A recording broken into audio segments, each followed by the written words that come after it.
election. Dr. Russell Norman. Thank you, Mr Speaker.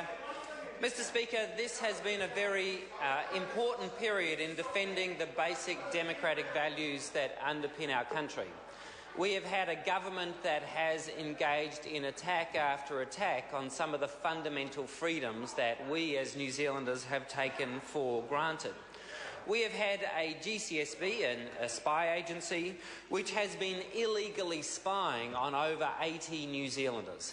In spite of their legislation, which makes it very clear that the GCSB is not to spy on New Zealand citizens and residents, that's exactly what the GCSB did when they purposely and immorally broke the law that governed their own organisation.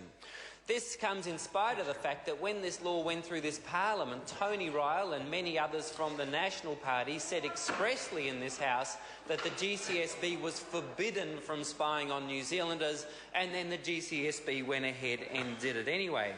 Secondly, we've seen that the New Zealand Defence Force has decided that journalists are subversives and hence are the target of covert surveillance.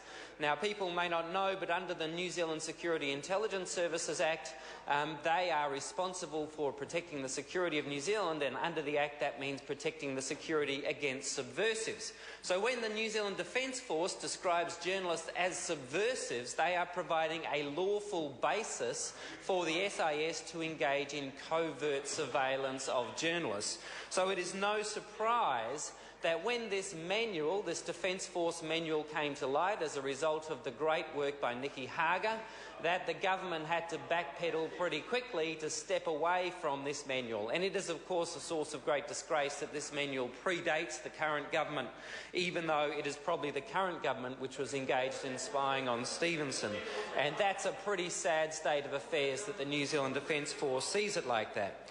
Then, of course, we've had the Prime Minister's office using his power to put pressure on parliamentary services to release information about members of Parliament and journalists.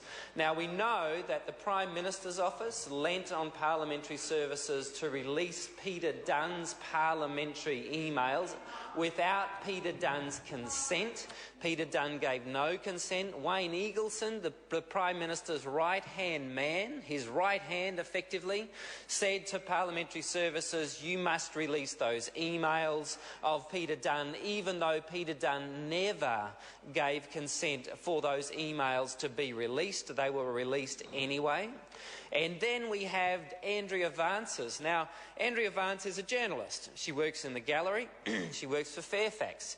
Now, her movement records, so the swipe card access of her movements around the parliamentary complex, were winkled by the Henry inquiry, by the Prime Minister's office. The Prime Minister's office went to parliamentary services and said, hand over the movement records, the swipe card records of a journalist. That is what the Prime Minister of New Zealand, what his office did just recently. 2013, we have the Prime Minister, the highest officer in the government, demanding and getting the records, the movement records of a journalist. And then on top of that, there's the dispute about whether the Henry inquiry also was after Andrea Vance's phone log. Now, we know they went after Peter Dunn's phone log. The question is whether they went after Andrea Vance's phone log. Certainly they had Andrea Vance's phone log, and according to Peter Dunn, the Henry inquiry, David Henry told him they intended to compare Peter Dunn's phone log with Andrea Vance's phone log, which only makes sense, therefore, that they had Andrea Vance's phone log. And we know that they had it, but they tell us, yes, we had it, but we sent it back without looking at it, or without using it, was the actual words.